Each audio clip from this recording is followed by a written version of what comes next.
तो दोस्तों welcome back to my channel. This is Vishal from Mallari Chai. तो इस वीडियो में हम लोग डिस्कस करेंगे पार्टनरशिप और बिजनेस के बारे में कि जब भी आप बिजनेस करते हैं तो आपको पार्टनर लेना चाहिए कि नहीं लेना चाहिए। तो वो उसके लिए कुछ क्राइटेरिया या फिर कुछ ऐसे चेक पॉइंट होने चाहिए जब भी आप बिजनेस करते हैं तब कि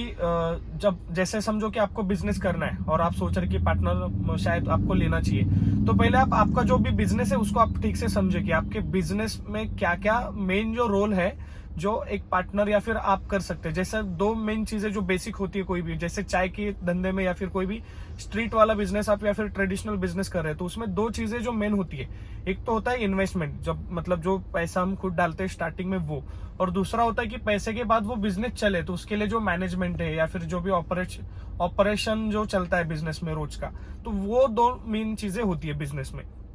स्पेशली चाय या फिर फूड इंडस्ट्री में। तो उसमें आपको देखना है कि अगर वो दोनों चीजें आप खुद कर सकते हैं, जैसे आप खुद जो भी समझो 4-5 लाख रुपए जो भी इन्वेस्टमेंट है वो आप खुद कर सकते हैं, और जो दूसरी चीज है कि आप अच्छे से टाइम दे सकते हैं, मैनेज कर सकते हैं, ऑपरेट कर सकते हैं, तो फिर आपको जबरदस्ती पार्टनर लेने की जरूरत नहीं है। लेकिन समझो ऐसी सिचुएशन है कि समझो कि दोनों में से एक चीज आप कर सकते हैं, जैसे समझो आपके पास सब पैसा वगैरह है लेकिन आपको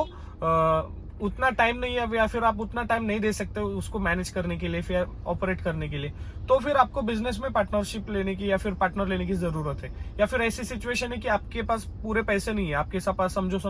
4 लाख रुपए का इन्वेस्टमेंट है और आपके पास बस 2 लाख रुपए की इन्वेस्टमेंट है, तो फिर शायद आपको, लेकिन आप टाइम दे सकते, तो फिर आपको 2 लाख की जरूरत है, तो फिर आप पार्टनर ले सकते हैं जो 2 लाख दे सकता है, या फिर ऐसा भी पार्टनर ले सकता है जो 2 लाख भी दे और टाइम भी दे। तो फिर वो पार्टनरशिप सही है, फिर वहां पे आपको पार्टनरशिप की जरूरत है। या फिर ऐसी तीसरी सिचुएशन है कि आप टाइम दे सकते हैं, मैनेज कर सकते हैं, लेकिन आपके पास इन्वेस्टमेंट ही नहीं है, तो अब फिर आपको बिजनेस आप स्टार्ट ही नहीं कर सकते, तब भी आपको पार्टनरशिप में बिजनेस आप कर सकते हैं। तो ये चीजें आप पहले समझ लो कि आपके बिजनेस में आप अकेले अगर बिजनेस नहीं स्टार्ट कर पा रहे, अगर आप अकेले बिजनेस नहीं चला पा रहे, तब आपको पार्टनरशिप की जरूरत पड़ती है। तो फिर आपको समझेगा कि हाँ, कि इस सिचुएशन में मुझे पार्टनर लेना है और इस सिचुएशन में मुझे पार्टनर नहीं लेना है। जैसे अगर सब चीजें आप अकेले कर सकते हैं,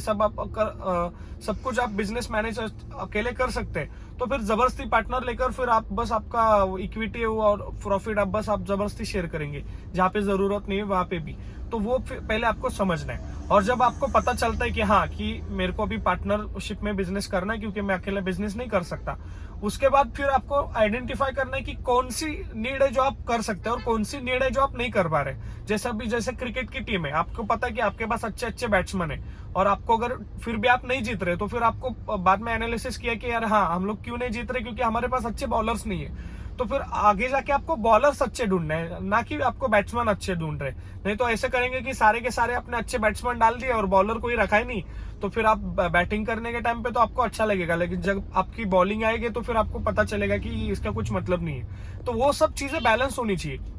आपका मैनेजमेंट करने का पार्ट और पैसे का पार्ट दोनों अगर फुलफिल हो रहा है तो ही वो पार्टनरशिप सही है। जिसका अगर मैं आपको एग्जांपल दूं, तो जैसा भी मेरा एक स्कूल फ्रेंड है, हम दोनों की सिचुएशन क्या है कि दोनों भी हम लोग पैसे डाल सकते हैं बिजनेस में, लेकिन अगर मैं उसको पार्टनरशिप में बिजनेस लेता, जैसा अभी मैंने सायन में जस्ट सोमे हॉस्पिटल के पास मैंने मेरा खुद का और एक शॉप स्टार्ट किया, तो वहां पे जब मैंने उसको क्यों नहीं लिया पार्टनर, क्योंकि जबकि हमारी अंडरस्टैंडिंग अच्छी है, हमारी वैल्यूज मिलती जुलती है, हमारा माइंडसेट ऑलमोस्ट सेम है, तो वो सब होने के बाद भी मैंने उसको पार्टनर क्यों नहीं लिया, क्योंकि दोनों भी सेम ही नीड प्रोवाइड कर रहे हैं जो बिजनेस की है। जैसे वो भी पैसे दे सकता है, मैं भी पैसे दे सकता हूँ, तो इन्वेस्टमेंट का तो इश्यू हो गया, लेकिन प्रॉब्लम क्या है, ना टाइम वो दे सकता है ना टाइम मैं दे सकता हूँ, तो फिर जबरदस्ती पार्टनरशिप हुई ना। तो कितनी भी अंडरस्टैंडिंग हो, वो बिजनेस में वो सिचुएशन में वो पार्टनरशिप रॉन्ग हो गई, वो नहीं चल सकती। मुझे ऐसा ही पार्टनर देखना था जो टाइम दे सकता है, जो मैनेज कर सकता है, क्योंकि मैं पैसे डाल रहा हूँ और मुझे टाइम नहीं है, मैं जाकर बैठू शॉप पर। तो वो सिचुएशन में मेरे को ऐसा ही पार्टनर चाहिए था जो टाइम देता है, तो फिर मैंने वैसा ही पार्टनर ढूंढा। तो वो पहले आपको देखना पड़ता है कि आपको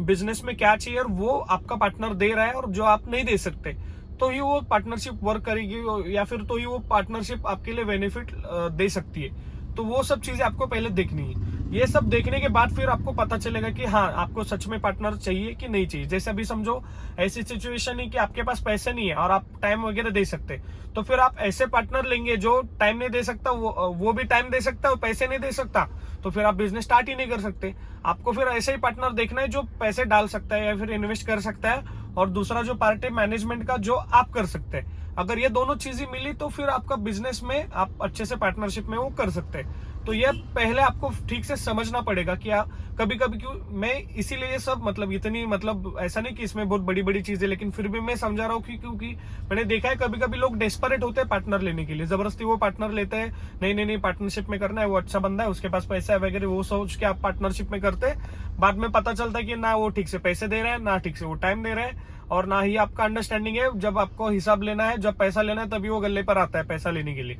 अगर ऐसी सिचुएशन है तो फिर आगे जाके आपके डिस्प्यूट होंगे, झगड़े होंगे, और एक दिन फिर आपको लॉस में वो शॉप बंद करना पड़ेगा। तो इसीलिए मैं कह रहा हूं कि डेस्परेट ना होकर आप पहले समझो कि सच में जरूरत है क्या। अगर विदाउट पार्टनर बिजनेस आप कर सकते हैं तो पार्टनर मत लीजिए। और ये सब समझने के बाद जब भी आपको अगर लगता है कि नहीं, इसके बाद भी मुझे लगता है कि मुझे पार्टनरशिप में ही बिजनेस करना है, तो फिर हम लोग आगे की वीडियो में मैं आपको बताऊंगा कि कौन से पॉइंट्स है जो आपको ध्यान में रखने हैं, कौन से फिल्टर या फिर क्राइटेरिया आप लगा सकते हैं जब भी आप पार्टनर चुनते हैं। तो जरूरी नहीं होता कि आपका अच्छा खासा दोस्त है या फिर आपका भाई है, इसके लिए आपका अच्छा पार्टनर भी हो सकता है। तो कौन से पॉइंट्स है जब आपको पार्टनर चुनना है तो वो आपको ध्यान में रखने हैं। कौन से अगर उसके पास ऐसी चीजें जिसकी वजह से आपको पार्टनर उसको नहीं लेना, तो कौन से रेड फ्लैग और ग्रीन फ्लैग पार्टनर चुनने के टाइम पे लगते हैं, जैसे रिलेशनशिप में लगता है ऐसे बिजनेस में भी। तो वो हम आगे की वीडियो में आपको डिस्कस और इन डिटेल में मैं आपको बताऊंगा। पूरी वीडियो देखने के लिए थैंक यू सो मच।